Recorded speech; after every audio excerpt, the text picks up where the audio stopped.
ሰላም ጤና ይስጥልን ውድ በሀገር ውስጥና በውጭ የምትገኙ ቤተሰቦቻችን ከገበታ ሚዲያ የዕለቱን አበይት ዜናዎችንና ትኩስ መረጃዎችን ይዘንላችሁ ቀርበናል። አብራችሁን ቆዩ። በቅድሚያም ዋና ዋናዎቹን የጥቁር ሕዝቦች አኩሪ ድል የአሸናፊነት ማዕዘን የአድዋ ድል በትናንትናው ዕለት ለ130ኛ ጊዜ በተለያዩ ስነ ስርዓቶች ተከብሯል። በእነዚህ ዝግጅቶች ላይም ቀይ ባህር ዋነኛው ማጠንጠኛ ሆኖ ታይቷል። የአዲስ አበባ ከንቲባ ወይዘሮ አዳነች አቤቤ አሰብ በሰላም ካልተመለሰ የአድዋ ልጆች ነን እናሳያቸዋለን፣ ወጣቱ ይዘጋጅ በማለት ዘመቻ አሰብ አይቀሬ መሆኑን አረጋግጠዋል። የመከላከያ የሙዚቃ ቡድንም አባይን ጨርሰናል፣ ቀይ ባህር ይቀረናል ሲልም አዚሟል። በዝርዝር ይዘነዋል።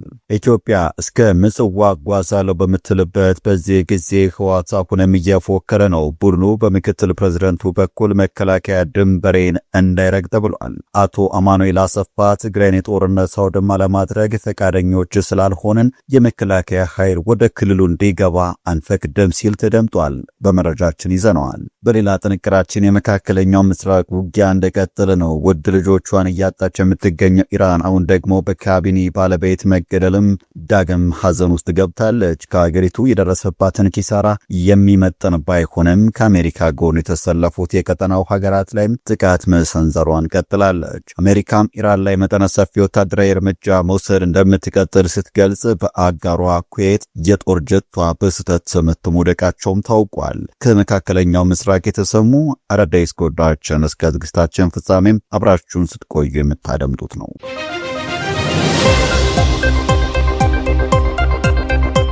ቻናሉን ሰብስክራይብ፣ ቪዲዮ ላይክ በማድረግ እስከ ፍጻሜው አብራችሁን እንድትቆዩም በአክብሮት እንጠይቃለን። ወደ ቀዳሚ ጉዳያችን እናመራለን።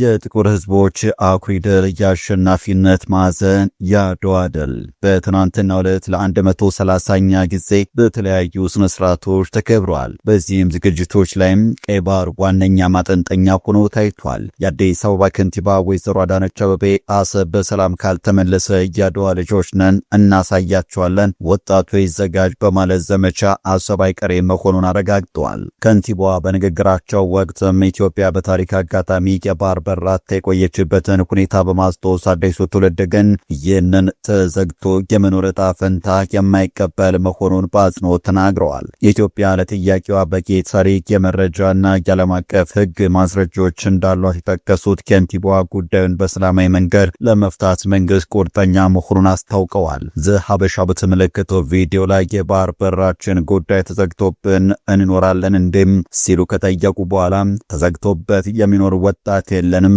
ብለዋል። በንግግራቸው ከንቲባዋ አክለውም ሀገሪቱ ከማንኛውም ጎረቤት ሀገር ጋር ወደ ግጭት የመግባት ፍላጎት እንደሌላትና በጦርነት አንድ ጥይትም ሆነ የአንድ ሰው ሕይወት እንዲጠፋ አንፈልግም ሲሉ የሰላምን አስፈላጊነት አብራርተዋል። ሆኖም ሰላማዊ መንገድ የአንዱ ወገን ፍቃድ ብቻ ለመሆኑን በመጥቀስ ዲፕሎማሲያዊ ጥረቶችም ተሟጠው የማይሳኩ ከሆነም ኢትዮጵያ ሉዓላዊ ጥቅሟን ለማስከበር ወደ ኋላ እንደማትል ተናግረዋል። ንግግራቸውን ሲቀጥሉም ሰላማዊ አማራጮች ካልተሳኩ ኢትዮጵያውያን የአድዋ ልጆች መሆናቸውን በተግባር እንደሚያሳዩ በማሳሰብ ለወጣቶቹ ጥሪ አቅርበዋል። በበዓሉ ላይ የመከላከያ የሙዚቃ ቡድንም አባይን ጨርሰናል፣ ቀይ ባህር ይቀረናል ሲል አዚሟል። በጥቅሉ ዘንድሮ የአድዋ ድል በዓል አባቶቻችን ጀግንነት የተወሳበት ብቻ ሳይሆን ይህ ትውልድ ቀይ ባህርን አስመልሶ የራሱን አድዋ ለመጻፍ የተማማለበት ሆኗል። በቀጣይ መረጃችን ኢትዮጵያ ምጽዋን በምታለምበት በዚህ ሰዓት ህወሓት አሁንም በማቅራራት ላይ ነው። ቡድኑ በምክትል ሊቀመንበሩ በኩል እንኳን አሰብን የእኛን ግዛት አትረግጡም ብለዋል። የህወሓት ምክትል ሊቀመንበርና የክልሉ ጊዜ አስተዳደር ምክትል ፕሬዝዳንት የሆኑት አማኑኤል አሰፋ የክልሉን ወቅታዊ ሁኔታ አስመልክቶ በሰጡት ቃለ መጠይቅ የፌዴራል መንግስት ወደ ጦርነት ለመግባት ጫፍ ላይ ደርሷል በማለት ተናግረዋል። ለዚህ ገለጻቸው በማስረጃነት ያነሱት የፌዴራል መንግስት ክልሉን በአፋር፣ በወሎ፣ በምዕራብ ትግራይ በኩል መክበቡን፣ በትግራይ በኩል ግን የጦርነት ፍላጎትም ሆነ ዝግጅት አለመኖሩን ተናግረው የፕሪቶሪያ ስምምነት እንዲፈጸም ነው የምንፈልገው ብለዋል። የፌዴራል መንግስት በትግራይ ውስጥ ያሉ ችግሮችን ለመፍታት በዋናነት በፕሪቶሪያ ውስጥ ያሉ ግዴታዎችን ፈጽሞ ትግራይ ከጦርነቱ በፊት ወደ ነበረችበት ክልላዊ ቁመና መመለስ አለበት ሲሉ አቶ አማኑኤል ተናግረዋል። ይሁን እንጂ መንግስት ይህንን ግዴታውን ሳይፈጽም ሰራዊቱን ወደ ክልሉ ማስገባት አይችልም፣ ፈቃደኞች አይደለንም ብለዋል። የኢትዮጵያ መንግስት ጄኖሳይድ ፈጽሟል ያ ችግር ሳይፈታ መልክ ሳይዝ የኢትዮጵያ መንግስት ወደ ትግራይ የሚገባው እውነትም ትግራይ እንደ አንድ ክልል ችግሮቿ ተፈቷል ከሌላ ጋር ለመዋጋት ነው ወይስ ሌላ ጄኖሳይድ ለመፈጸም ነው ወደ ትግራይ የሚመጣው? ምን ኢንሹራንስስ አለ ሲሉ ጠይቀዋል። የጊዜ አስተዳደሩ ምክትል ፕሬዝዳንትና የህወሓት ምክትል ሊቀመንበር በማብራሪያቸውም የኢትዮጵያ መንግስት ፋኖን እንድናጠፋና የቀይ ባህር ትርክት ላይ የመንግስት አካል እንድንሆን ተጠይቀን ነበረ ሲሉም ተደምጧል። ሆኖም ይህንን ጥያቄ ውድቅ ማድረጋቸውን ነው ያመላከቱት። የኢትዮጵያ መንግስት ከፋኖ ጋር ወደ ቁርሾ ሲገባ አጋጣሚውን ተጠቅመን ፋኖ እንድናጠፋ የጦርነቱ አካል እንድንሆን በተለያየ ጊዜ ጥሪ ቀርቧል። የቀይ ባህር ትርክት ሲነሳም የኢትዮጵያ መንግስት አንድ አካል ሆነን ያንን ጉዳይ እንድንቀጥልበትም በተለያየ ጊዜ ብዙ ፍላጎትና ጥሪ ቀርቧል ብለዋል። ሆኖም የትግራይ ህዝብ ሌላ ጦርነት ስለማያስፈልገው ይህንን ጥያቄ እንዳልተቀበሉ ገልጿል።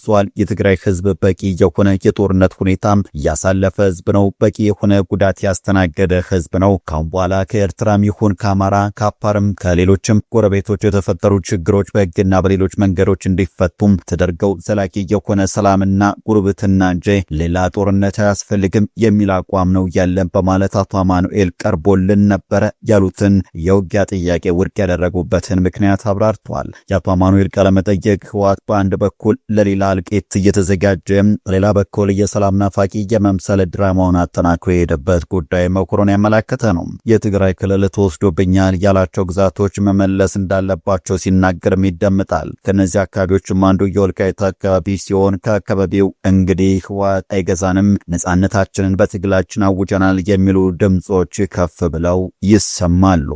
በ130ኛው የአድዋ ድል በዓልን አስመልክቶ የአማራ ክልል የወልቃይት ጠገዴ ሰቲት ሁመራ ዞን ዋና አስተዳዳሪ አቶ አሸተ ደምለው ባስተላለፉት መልእክት ኢትዮጵያ ታፍራና ተከብራ እንድትኖር የቀደሙት አባቶቻችን አያሌ መስዋዕትነት ከፍለዋል። በዚህም እኛ ኢትዮጵያን ብቸኛ የድል ቀን አክባሪ ሆነናል። ለሌሎች ጥቁር ህዝቦች የነጻነት ብርሃን በመፈንጠቅ ለአፍሪካ ብቻ ሳይሆን ለዓለም ነጻነት ናፋቂዎች ተርፈናል ብለዋል። የኛ ዘመን ትውልድም የራሱን የአድዋ ድል ታሪክ በመስራት ላይ ይገኛል ያሉት አስተዳዳሪውም እኛ የወልቃይት ጠገዴ አማራዎች ለፋሽስት ጣሊያን ያልተንበረከኩት የነራስ አሞራው ውብነም፣ የደጃዝማች አዳነ መኮንን፣ የፊታውራሪ ኃይሉ ፋሪስ፣ የቀኛዝማች አባይ ወልደማርያም፣ የቀኛዝማች መስፍን ረዳም፣ የቀኛዝማች ገብሩ ገብረ መስቀል ልጆች ነን ሲሉም ተደምጠዋል። አክለውም ለአማራነታችንም ሆነ ለኢትዮጵያ ማንነታችን፣ ለነጻነታችን፣ ለክብራችን የማንከፍለው ዋጋ የለም። በቀደሙት አርበኞቻችን ስም የትግል ቃል ኪዳናችንን እናድሳለን ሲሉም ተናግረዋል። በመጨረሻም የመካከለኛው ምስራቅ ውጊያ እንደቀጠለ ነው። ውድ ልጆቿን እያጣች የምትገኘው ኢራን አሁን ደግሞ በካሜኒ ባለቤት መገለል ዳግም ማዕዘን ውስጥ ገብታለች። አሜሪካና እስራኤል በኢራን ላይ በፈጸሙት ጥቃት የተገደሉት የኢራን ጠቅላይ መሪ አያቶላ አሊ ኻሜኒ ሚስት መገደላቸውን የአገሪቱ መንግስት ቴሌቪዥን አረጋግጧል። የጠቅላይ መሪው ሚስትም ማንሱሬ ሆጃስቴ የተገደሉት ቤታቸው ውስጥ መሆኑን ቴሌቪዥን ጣቢያው አስታውቋል። ቀደም ሲል የኢራን መገናኛ ብዙሃን ግለሰቧን ኮማ ውስጥ እንደገቡ ዘግበው ነበር። ቅዳሜ ዕለት በተፈጸመው ጥቃት ከአያቶላ አሊ ኻሜኒ በተጨማሪ ሴት ልጃቸው፣ የልጃቸው ባልና የልጃቸው ልጅ መገደላቸው ተዘግቧል። የጠቅላይ መሪው ሚስት ከአያቶላ አሊ ኻሜኒ 4 ወንዶችና 2 ሴት ልጆች ነበሯቸው። በሌላ በኩል ኢራን በኳታርና በሳውዲ አረቢያ የነዳጅ ማምረቻ ተቋማት የሰነዘረቻቸው ጥቃቶች በምርት ላይ ተጽዕኖ ይኖራቸዋል በሚል ስጋት በአውሮፓ ውስጥ ከፍተኛ ዋጋ ጭማሪ መታየቱ ተዘግቧል። የኳታር መንግስት ንብረት በሆነው የኤልፒጂ ጋዝ ማምረቻ ኳታር ኢነርጂ የተወሰኑ ክፍሎቹ ላይ ኢራን በሰነዘረቻቸው ጥቃት ሳቢያ ምርት ማቆሙን አስታውቋል። የባህረ ሰላጤው ሀገር ኳታር በተፈጥሮ ጋዝ ምርት በዓለም ላይ ቀዳሚ ከሆኑት ከአሜሪካ ከአውስትራሊያና ከሩሲያ ጋር የምትጠቀስ ሀገር ናት። በኳታር ጋዝ ማምረቻ ላይ ጥቃት መፈጸሙ ከተሰማ ከአጭር ጊዜ በኋላ በአውሮፓ ውስጥ የተፈጥሮ ጋዝ ዋጋ ላይ 50 በመቶ ጭማሪ ታይቷል። በተመሳሳይ የሳውዲ አረቢያ መከላከያ ሚኒስቴርን ጠቅሶ የአገሪቱ ዜና ወኪል እንደዘገበው ሰኞ ጠዋት 2 ድሮኖች ራስ ታኑራ በተባለው የነዳጅ ማጣሪያ ላይ ጥቃት ለመፈጸም ሙከራ አድርጓል። ድሮኖቹን ለማክሸፍ በተደረገው ሙከራ ትንሽ እሳት መነሳቱን ተናግረዋል። ጥቃት የሰነዘረበት ነዳጅ ማጣሪያ በዓለም ትልቁ ከሆኑት ማጣሪያዎች መካከል አንዱ ሲሆን በቀን 550 ሺህ በርሜል ነዳጅ ማጣራት አቅም አለው። ይህ የነዳጅ ማጣሪያ በመካከለኛ ምስራቅ ውስጥ ካለው ትልቁ ሲሆን ለሳውዲ አረቢያ ነዳጅ ምርት ቀዳሚው ተጠቃሽ ማዕከል ነው። ይህ በኳታርና በሳውዲ የነዳጅ ማምረቻ ተቋማት ላይ ጥቃት የተሰነዘረው መርከቦች የዓለም 1/5ኛው ነዳጅና አብዛኛው ኳታር የተፈጥሮ ጋዝ በሚተላለፍበት የሆርሙዝ ሰርጥ ላይ ጥቃት ይፈጸማል በማለት መርከቦች በቆሙበት ጊዜ ነው። የባህር ላይ እንቅስቃሴ መስተጓጎል በነዳጅ ተቋማት ላይ የሚፈጸመው ጥቃትና ጦርነቱ ሊራዘም ይችላል የሚለው ስጋት በዓለም የነዳጅ ዋጋ ላይ ከፍተኛ ጭማሪ አስከትሏል። በአንጻሩ የአሜሪካው ፕሬዝዳንት ዶናልድ ትራምፕ በኢራን ላይ የሚወሰደው መጠነ ሰፊ ወታደራዊ እርምጃ እንደሚቀጥል አስታውቀዋል። የኢራን መንግስት የኒውክሌር የጦር መሳሪያ ግንባታ እንዲቆም ከአሜሪካ የተሰጠው ማስጠንቀቂያ ችላ እንዳለም ገልጸዋል። ከቴህራን የተደቀነውን አደጋ ለመቀልበስ እርምጃ መውሰድ እንደሚቀጥሉም ገልጸዋል።